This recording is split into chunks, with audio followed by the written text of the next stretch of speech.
का प्रेशर। क्या लगाएंगे? गैस का प्रेशर। और भैया मेरे प्यारे बच्चों, अब हम क्या करेंगे? गैस का प्रेशर लगाएंगे। ये आपकी है बच्चे लाइव आ गैस। मैं चुके हैं। बिल्कुल आराम। बहुत बढ़िया, बहुत बढ़िया, बहुत अच्छा, बहुत अच्छे का आप लोग खेल रहे हो। ठीक है, तो सभी बच्चे आज, अरे वाह, आज तो बहुत सारे बच्चे लाइव आ चुके हैं। तो चलिए स्टार्ट करते हैं अपनी कहानी। और कहानी की शुरुआत होती है हमारे सॉल्यूशन चैप्टर से। तो ध्यान से सुनिएगा, आज का लेक्चर है हेनरी लॉ। क्या हो रहा है? हेनरी लॉ लेक्चर है। पहले लेक्चर से पहले जरा हम उस टॉपिक के बारे में लिख दें। तो टॉपिक का नाम है बेटा हेनरी लॉ। ठीक, हेनरी लॉ पढ़ने से पहले कुछ चीजें बताऊंगा। अभी डेफिनेशन वेफिनेशन कुछ भी नहीं चर्चा करेंगे, हम कुछ चीजों की बात करेंगे। आपने देखा होगा, क्या आपने कभी ऑब्जर्व किया है कि जब एक स्क्रू ड्राइवर पानी के नीचे जाता है, कहां जाता है? पानी के नीचे जाता है एक स्क्रू ड्राइवर। तो ध्यान से देखा होगा कि वो क्या लेता है? ऑक्सीजन लेता है। क्या लेता है? ऑक्सीजन, है ना? जैसे ही मुझे तो जैसे क्यों? क्योंकि उसके नीचे का प्रेशर कम होता है, तो उसको वहां पर जरूरत होती है ऑक्सीजन की। ऑक्सीजन की जरूरत नहीं होती, नाइट्रोजन की भी जरूरत होती है और हीलियम की भी जरूरत होती है। तो जैसे ही वो नीचे की तरफ जाएगा तो उसे नाइट्रोजन और हीलियम की जरूरत पड़ती है। तो क्यों जरूरत पड़ती है? क्योंकि उस समय उसका प्रेशर कम हो जाता है, और जैसे ही प्रेशर कम होता है तो नाइट्रोजन और हीलियम उसकी बॉडी में डिसॉल्व होना स्टार्ट हो जाता है। आप हाइट पे जाते हो तो ऑक्सीजन की प्रेशर कम होता है, तो आपको नाइट्रोजन और हीलियम की जरूरत पड़ती है। ऐसा क्यों होता है? क्या रीजन है? तो आज हम चर्चा करेंगे हेनरी लॉ की। तो हेनरी लॉ ने क्या कहा? हेनरी लॉ ने कहा कि जब आप कोई कंटेनर लेते हो, क्या लेते हो? कंटेनर लेते हो। तो जब आप कोई कंटेनर लेते हो, ठीक, मान लीजिए मैंने एक कंटेनर लिया। ये रहा मेरा कंटेनर, सी फॉर कंटेनर। ठीक, अब इस कंटेनर में मैं क्या करता हूं? इस कंटेनर में बेटा बेटा मैंने इस पे भर दिया कोई लिक्विड। ठीक, मान लो कि मैंने कोल्ड ड्रिंक भर दी, कोल्ड ड्रिंक वाला फ्लेवर भर दिया। ठीक है, अभी कोल्ड ड्रिंक नहीं पीएंगे, पहले हेनरी लॉ पढ़े, ठीक है, फिर उसके बाद कोल्ड ड्रिंक पिलवाएंगे। ठीक है, तो अब मैंने इसमें लिक्विड भरा। क्या भर दिया बेटा? Liquid. L for liquid, L for liquid, L for liquid. अब ध्यान से सुनिएगा, ध्यान से सुनिएगा। अब हम इस पर लगाएंगे गैस का प्रेशर। क्या लगाएंगे? गैस का प्रेशर। और भैया मेरे प्यारे बच्चों, अब हम क्या करेंगे? गैस का प्रेशर लगाएंगे। ये आपकी है गैस। मैं बिल्कुल आराम से पढ़ाऊंगा और आज के लेक्चर के बाद आपको मजा आ जाएगा, बहुत मजा आएगा। ठीक, ये आपकी गैस है। कौन है?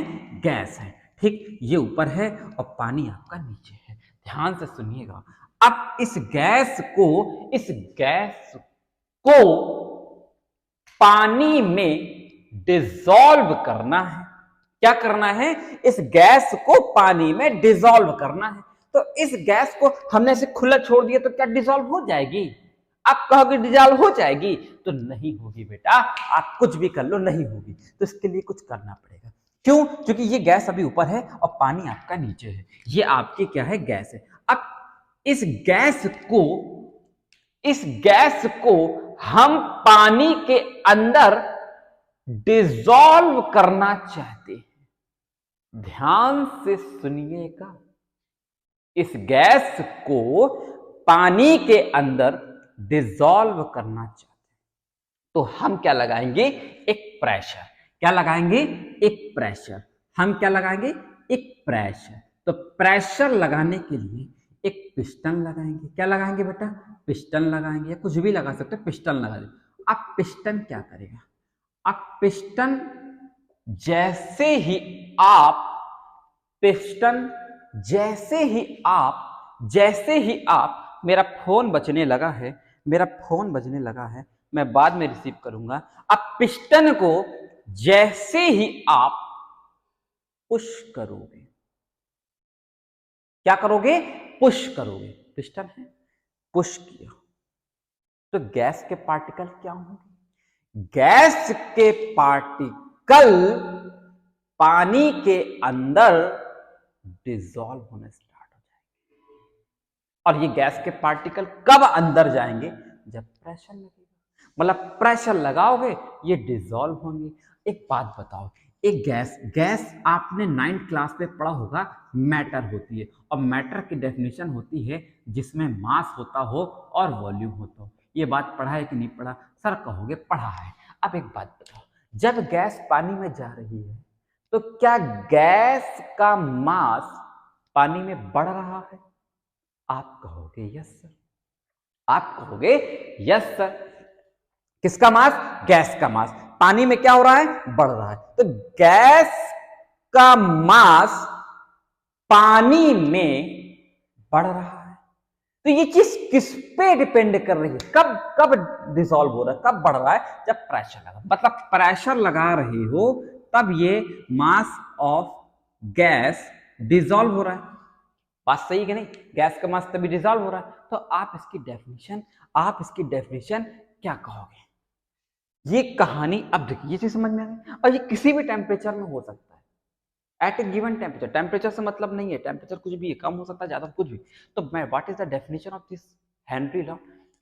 तो ये मास पुश किया तो ये डिसॉल्व हुआ, पुश किया तो ये डिसॉल्व हो रहा है, और डिसॉल्व हो रहा है तो मास बढ़ रहा है, डिसॉल्व हो रहा है तो मास बढ़ रहा है। तो आपकी डेफिनेशन क्या होगी? तो आपकी डेफिनेशन होगी at a given temperature, at a given temperature the mass of the gas dissolve in liquid कब?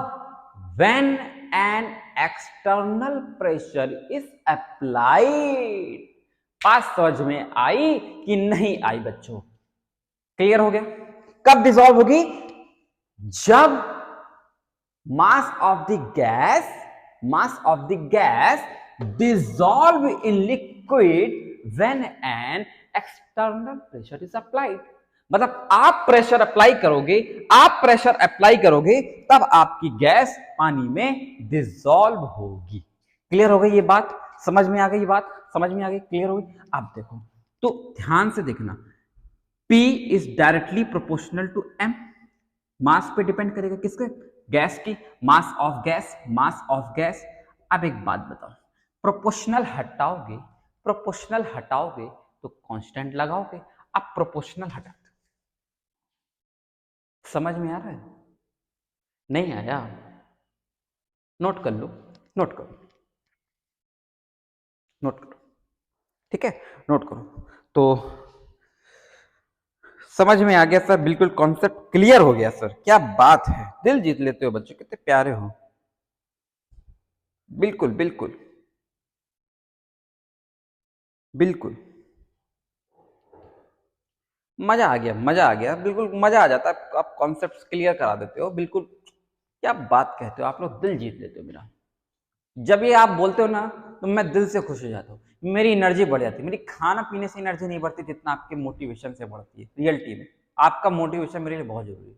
और आप लोग का इतना प्यार मिल रहा है यूट्यूब पे, इतना प्यार मिल रहा है, मुझको बहुत अच्छा लग रहा है।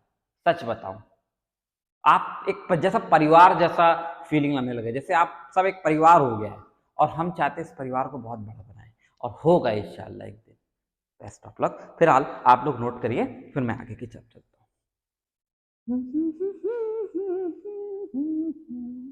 सर को गाना भी आता है, क्या बात है। अब देखिए, ठीक, अब ध्यान से सुनना मेरे बच्चों। आप प्रोपोर्शनल हटाओगे तो कांस्टेंट लगाओगे। ये बात समझ में आ गई? क्या ये बात समझ में आ गई? प्रोपोर्शनल हटाओगे तो कांस्टेंट लगाओगे। मुझसे बच्चों एक गलती हो गई, थोड़ा सा गलती हो गई, कोई बात नहीं। जरा सा मैंने कांस्टेंट को इधर ले आया, ठीक है? एक मिनट, कोई तूफान नहीं आया, बस बिल्कुल डरना भाई। मास ऑफ गैस, यस, यहां पे कर दे रहे हैं और यहां पे कर दे रहे हैं प्रेशर, ठीक है? क्योंकि पहले बाद में प्रेशर। तो अब ध्यान से सुनिए, m is directly proportional to P था, तो अब प्रोपोर्शनल हटाओगे तो K इंटू पी आ जाएगा, K इंटू पी आ जाएगा। अभी मैं आपको 3D में भी बताऊंगा, ऐसा नहीं कि 2D में पढ़ा के खत्म कर दिया बस हो गया चैप्टर हो गया, 3D में पढ़ाऊंगा, पक्का पढ़ाऊंगा, पहले ध्यान दें। तो मास को हटाया, प्रोपोर्शनल हटाने पर कांस्टेंट लगाते हैं, क्या लगाते हैं, कांस्टेंट। अब एक चीज ध्यान रखना, इस K को इधर भेज दो क्योंकि ये अच्छा नहीं लग रहा है, तो ये 1/k हो जाएगा, क्या हो जाएगा, 1/k इंटू एम। और एक चीज ध्यान से सुनिएगा, 1/k ही तो kh की वैल्यू होती है, 1/k ही तो kh की वैल्यू होती है। तो अब यहाँ पे मुझको क्या मिल गया, अब मुझको यहाँ पे मिल गया हेनरी कांस्टेंट। अभी ये डेफिनेशन कंप्लीट नहीं हुई है, ये मिल गया पहला फॉर्मूला। ठीक, एक बात बताओ, ये गैस पानी में जब जा रही है, अब लिक्विड के अंदर सिर्फ लिक्विड है, नहीं, लिक्विड के अंदर सिर्फ लिक्विड है, नहीं, गैस, क्या लिक्विड के अंदर गैस भी, हाँ, मतलब लिक्विड के अंदर अगर मैं दोनों प्रेशर की बात सुनिएगा, मेरी बात ध्यान से सुनिएगा, इस लिक्विड के अंदर सिर्फ लिक्विड है, आप कहोगे नहीं सर गैस भी आ गई है, क्लियर बात। फिर मैं कह दूं कि गैस, अच्छा प्योर गैस है क्या, गैस के अंदर लिक्विड, आप कहोगे यस सर लिक्विड भी है गैस भी है। एक बात बताओ, इसका टोटल मास, इसका जो टोटल मास होगा, इसका जो टोटल मास होगा, क्या सिर्फ लिक्विड पर डिपेंड करेगा, नहीं, वो लिक्विड प्लस गैस पर भी डिपेंड करेगा। किस पे डिपेंड करेगा, लिक्विड और गैस पे, ध्यान से सुनिएगा, दोनों पे डिपेंड करेगा, दोनों पे, लिक्विड में भी और गैस में भी डिपेंड करेगा। सर कैसे, इसके लिए मैं आपको प्यारा सा एग्जांपल देता हूं। मान लो ये है पप्पू और ये है गप्पू, दोनों पहले अलग अलग घर में रहते थे। पप्पू पे करता था 500 और गप्पू पे करता था 1000। अब इन लोग के दिमाग में आया, तो पप्पू और गप्पू ने ये दोनों रेंट पे कमरे छोड़ दिए। अब ये लोग रहने लगे एक बड़े से हॉल पे, तो अब दोनों जो यहाँ पर जितना जितना रेंट पे करते थे, अब वो यहाँ भी उतनी रेंट पे कर रहे हैं। लेकिन अब क्या सिर्फ पप्पू पे कर रहा है, नहीं, क्या सिर्फ गप्पू पे कर रहा है, नहीं, दोनों कंट्रीब्यूट कर रहा है, मतलब दोनों का कंट्रीब्यूशन है। ध्यान से सुनिएगा, दोनों का कंट्रीब्यूशन है। यहां पर जो गैस डिसॉल्व हुई है, तो गैस का एक कंट्रीब्यूशन हुआ है ना, एक गैस ने अपना कंट्रीब्यूशन दिया ना, तो उस कंट्रीब्यूशन को पढ़ते हैं हम मोल्स फ्रैक्शंस के टर्म में, कितना मोल फ्रैक्शन आया है। तो कभी कभी क्या होता है, क्वेश्चन मास पर भी आ जाता है और कभी कभी कहता है मोल फ्रैक्शन, तो इस गैस का कितना मोल फ्रैक्शन है, मोल मास को नहीं सुनिएगा मेरी बात को, इतना आपको पता है कि mass is directly proportional to moles. Mass किस पे डिपेंड करता है, मोल्स पे, याद होगा, ठीक। और मोल्स किस पे डिपेंड करता है, मोल फ्रैक्शन पे। सुनिएगा मेरी बात को ध्यान से, मास डिपेंड करता है मोल्स पे और मोल्स डिपेंड करता है मोल फ्रैक्शन पे। समझिएगा मेरी बात को, ध्यान से समझिएगा। अब एक चीज ध्यान से देखें कि 1/k मतलब kh, ठीक, और kh इंटू क्या हो गया, m हो गया। अब मेरी बातों को जरा ध्यान से सुनिएगा, ध्यान से सुनिएगा, 1/k क्या हो गया, मोल फ्रैक्शन। अब यहां पे जो मास आ रहा है, इस जगह पे हम मोल फ्रैक्शन की वैल्यू लिख सकते हैं, क्योंकि ये कह रहा है, ये भी पूछ सकता है कि इसके अंदर कितना मोल फ्रैक्शन है, कितना मोल फ्रैक्शन है। तो हम इसको चाहे तो अगर मास में पूछे तो ठीक, लेकिन मोल फ्रैक्शन पूछ ले तो आप यहां पे कुछ नहीं करना, कुछ नहीं करना, सिर्फ x लगा देना, बस बस बस हो गया आपका काम, ठीक, क्लियर हो गया, ये आपका हो गया काम, कुछ नहीं करना, कोई डेरिवेशन की जरूरत नहीं है। डेरिवेशन आईआईटी में पूछा जाता है, बोर्ड क्लासेस में नहीं आता है, और आईआईटी में आएगा भी तो परेशान होने की जरूरत है, सारे न्यूमेरिकल बन जाएंगे आपसे, ठीक है, टाइम वेस्ट नहीं करना। तो P इक्वल टू क्या हो गया, KH इंटू एक्स, मतलब मोल फ्रैक्शन पर डिपेंड कर रहा है। तो अगर गैस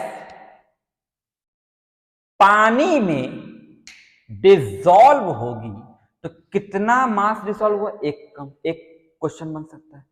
और इस गैस का दो सेकंड कॉन्सेप्ट है कि इस गैस का कितना कंट्रीब्यूशन है, तो कंट्रीब्यूशन को हम मोल फ्रैक्शन के टर्म्स में पढ़ रहे हैं, मतलब कितना मोल फ्रैक्शन डिसॉल्व हो, कितना मोल फ्रैक्शन में डिसॉल्व, तो उसको हम फ्रैक्शन में कर रहे हैं। क्लियर हो गया? मोल फ्रैक्शन का मतलब एक तरीके का कंट्रीब्यूशन होता है भैया, इसका कितना इसका तो मोल फ्रैक्शन। अरे मान लो कि एक सेब है, छोड़ो सब भूल जाओ, एक सेब है, पप्पू को भी खाना है, गप्पू को भी खाना, सेब को आधा कर दिया, सेब ने आधा सेब गप्पू ने खाया, आधा सेब मतलब सेब का कंट्रीब्यूशन हुआ, कुछ किसने खाया। ऐसा आप लोग देखे होंगे कि 10 रुपए की लाई होती है, आप कहते लो भाई 4 दोस्त होते हैं तो थोड़ा थोड़ा तुम भी ले लो, थोड़ा तुम भी ले लो, सबको कंट्रीब्यूट करते हो, तो सबका मोल फ्रैक्शन निकाल लो कितना 1/4। अगर मान लो एक नमकीन का पैकेट है, 4 दोस्त हो, सब सब भूल जाओ, सुनो मेरी बात ध्यान से, नमकीन का पैकेट देखा है, 4 दोस्त हैं, सबको थोड़ा थोड़ा थोड़ा थोड़ा थोड़ा थोड़ा दे दिया बराबर से, तो बताओ एक के हिस्से में कितना आया, आप कहोगे 1/4, दूसरे के हिस्से में कितना आया 1/4, तीसरे के हिस्से में आया 1/4, चौथे के हिस्से में कितना आया 1/4। तो जब 1/4 1/4 1/4 4 बार करोगे तो क्या आपको वैल्यू 1 मिल जाएगी? वही तो एक पैकेट था, और इस पैकेट को आपने 4 लोगों में बांट दी, पप्पू गप्पू सप्पू टप्पू में बांट दिया। क्लियर हो गई मेरी बात? तो वही कह रहा है भैया कि गैस का कंट्रीब्यूशन कितना है, मतलब मोल फ्रैक्शन कितना है, कितना कंट्रीब्यूट हुआ है इसके अंदर, तो टोटल मास के कंपेयर में देखा है तो वो इसके मोल फ्रैक्शन। अब क्लियर हो गई मेरी बात? अभी भी नहीं समझ में आया? चले आगे, पक्का नोट करिए, नहीं आया डाउट पूछ लेना, कोई अगर प्रॉब्लम आए तो डाउट्स पूछ सकते हो, कोई दिक्कत वाली बात नहीं, शर्माने की जरूरत बिल्कुल नहीं है।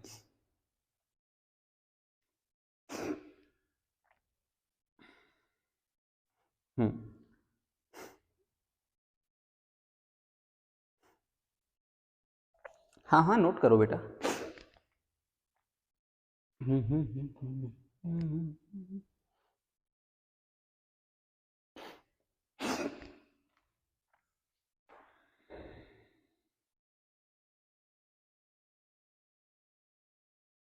क्लियर हो गई? चलो नोट कर लिया।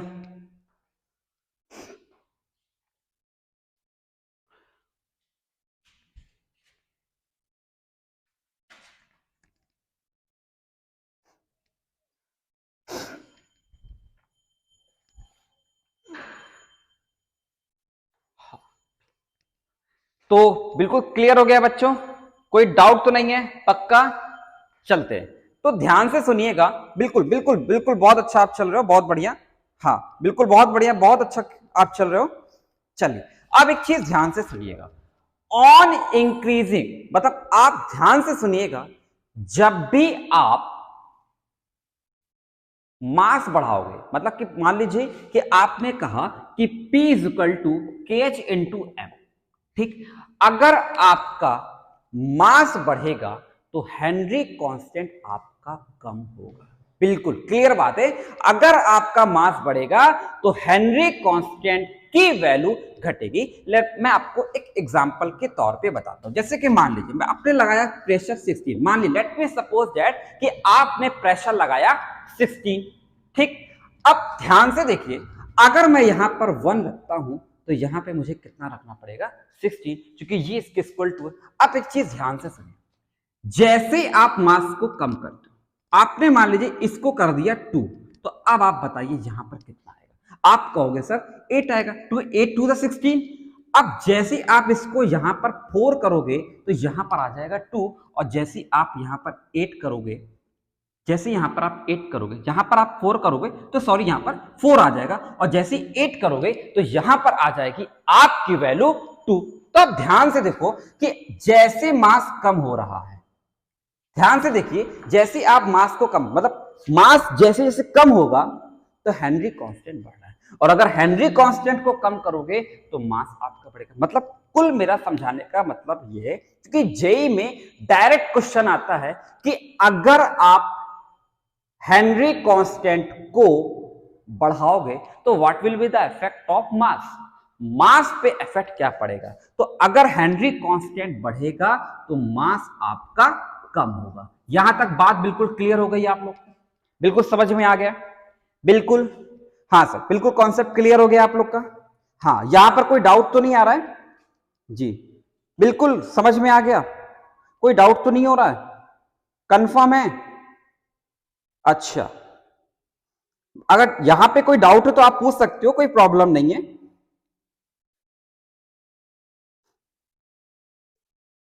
नो डाउट, क्लियर है, कंफर्म है? चलिए, तो यहां तक समझ में आ गया। अब एक चीज ध्यान से सुनिएगा, अगर कभी भी क्वेश्चन आ गया एटीएम बार में, किस पे आ गया?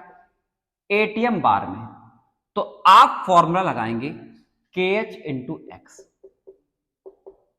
और कभी भी क्वेश्चन आ गया मास वगैरह, मास में आ जाए या केजी पूछ रहा हो, ठीक है, तो आप फॉर्मूला लगाएंगे KH इंटू का M। यहां तक बात समझ में आ गई? क्लियर हो गई बात? कॉन्सेप्ट क्लियर हो चुका है? ठीक है, यहां तक कॉन्सेप्ट अगर क्लियर हो गया हो तो मैं आगे की तरफ चलूं। पक्का? डाउट तो नहीं है? चलिए, अब जरा ध्यान से सुनते हैं, यहां पर ध्यान से देखते हैं। एज कर दूं? बिल्कुल। अब जरा ध्यान से देखिए,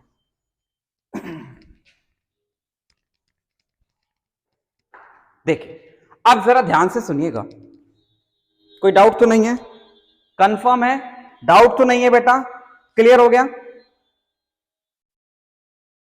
चल,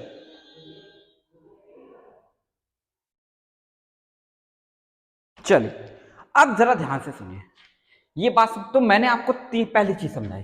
पहले मैंने आपको पढ़ाया डेफिनेशन, ठीक, फिर एक छोटा सा जल्दी से रिकैप कर, फिर मैंने आपको क्या कराया? डेरिवेशन, ठीक, और फिर मैंने डेफिनेशन कराया, डेरिवेशन, फिर लास्ट में हम लोगों ने फॉर्मूला देखा, फिर हम लोगों ने फॉर्मूला किसमें कौन सा अप्लाई करेंगे ये समझ में आ गया, क्वेश्चन आएगा किसमें क्या अप्लाई करेंगे क्या नहीं। फिर हमने इसमें एक चीज और पढ़ी कि हेनरी कांस्टेंट अगर बढ़ेगा तो सॉल्युबिलिटी, मतलब जो आप डिसॉल्व कर रहे हो वो बेटा कम होगा, और अगर सॉल्युबिलिटी बढ़ेगी तो हेनरी कांस्टेंट कम होगा। डायरेक्ट जेईई में क्वेश्चन आ चुका है, इसलिए मैंने इस चीज को बताया। ये चीजें अगर आपको क्लियर हो गई हैं तो मैं आगे की तरफ चलूं। अब मेरा फोर्थ फैक्टर आता है एप्लीकेशन। फोर्थ फैक्टर क्या आता है बेटा? Application. What is the application? क्या होगी एप्लीकेशन? क्या होगी? तो आज हम लोग चर्चा करेंगे एप्लीकेशन पे। समझ में आ रहा है बेटा? बिल्कुल, कोई डाउट तो नहीं है? देख लीजिए इसको पक्का,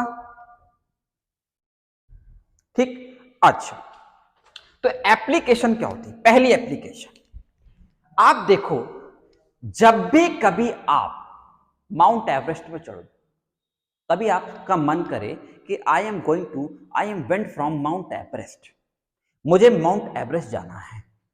कहां जाना है? मुझे माउंट एवरेस्ट जाना है। तो बेटा माउंट एवरेस्ट कहां होता है? हाइट पर होता है। ध्यान से सुनो, आप यहां पे हो और आपका सपना है एक दिन कि मैं इस 8000 फुट, मुझे ज्यादा नहीं पता, शायद 8000 के आसपास कुछ इसकी ऊंचाई की है, ठीक, तो आप चाहते हो यहां पहुंचने में। आप ध्यान से देखना, जैसे जैसे ऊपर जाओगे, जैसे जैसे ऊपर जाओगे तो प्रेशर आपका क्या होता है? प्रेशर आपके अंदर बॉडी का कम होने लगता है।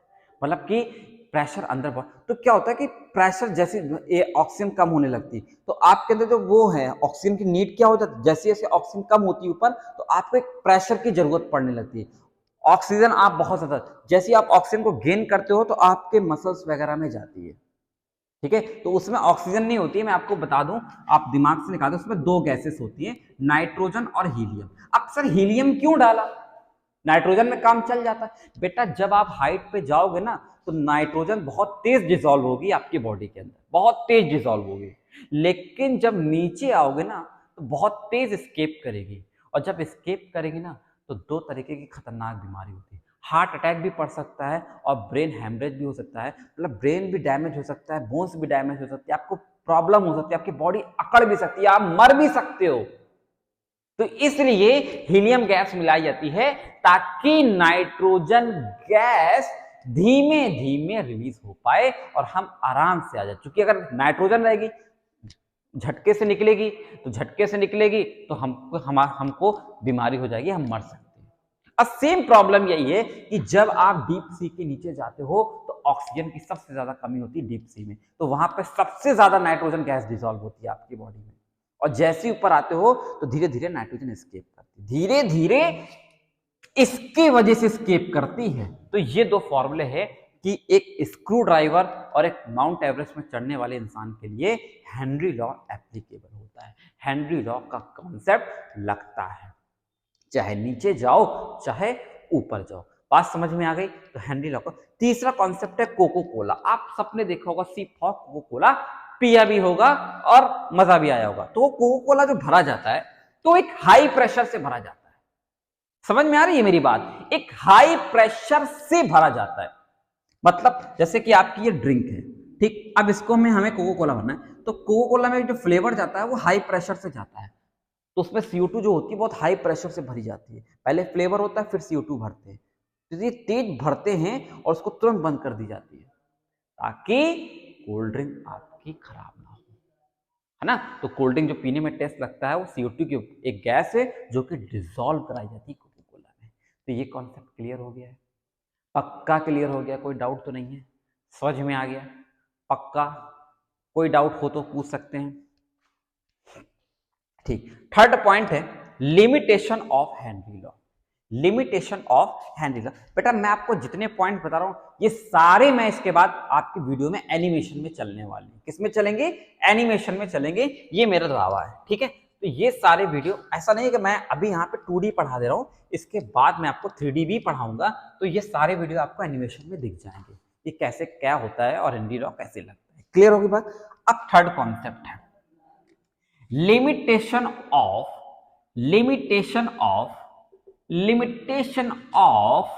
Henry law. Limitation of Henry law, L for law. Clear हो गई मेरी बात? अब ध्यान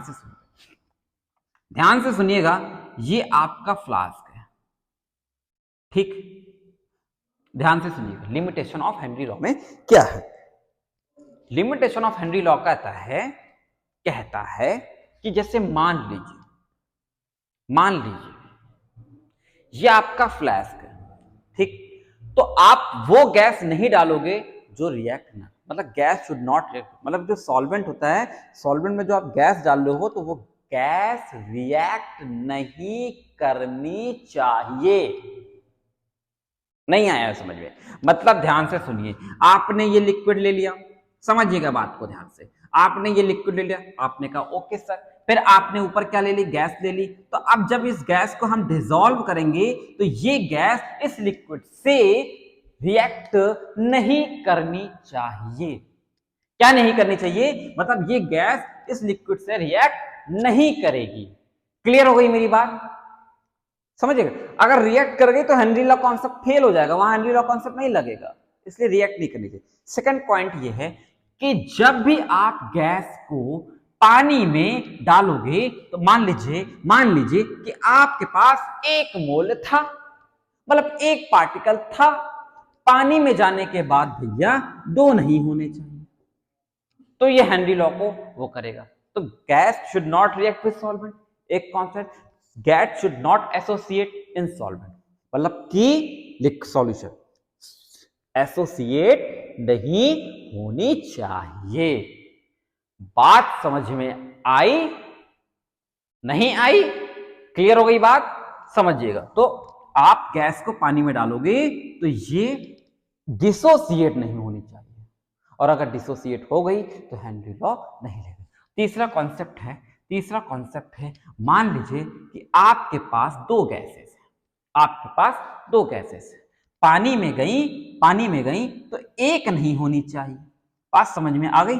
पानी में जाने के बाद 1 नहीं होनी चाहिए, मतलब 2 अलग अलग थी, अब पानी में गई तो 1 हो गई, मिल गई, जुड़ गई, नहीं होनी चाहिए, ना तो टूटनी चाहिए, ना ही जुड़नी चाहिए, और ना ही रिएक्ट होनी चाहिए। अगर 3 चीजें हैं तो अगर तीनों चीजों में से कोई भी चीज होती है तो भाई साहब हेनरी लॉ नहीं लगेगा। बात समझ में आ गई? तो बार बताइए, क्लियर हो गई भाई बात? नोट कर लीजिए, ठीक है। तो गैस शुड नॉट रिएक्ट, हाँ बिल्कुल बेटा। तो कल हम लोग इसके क्वेश्चन लगाएंगे हेनरी लॉ के, ठीक है। हेलो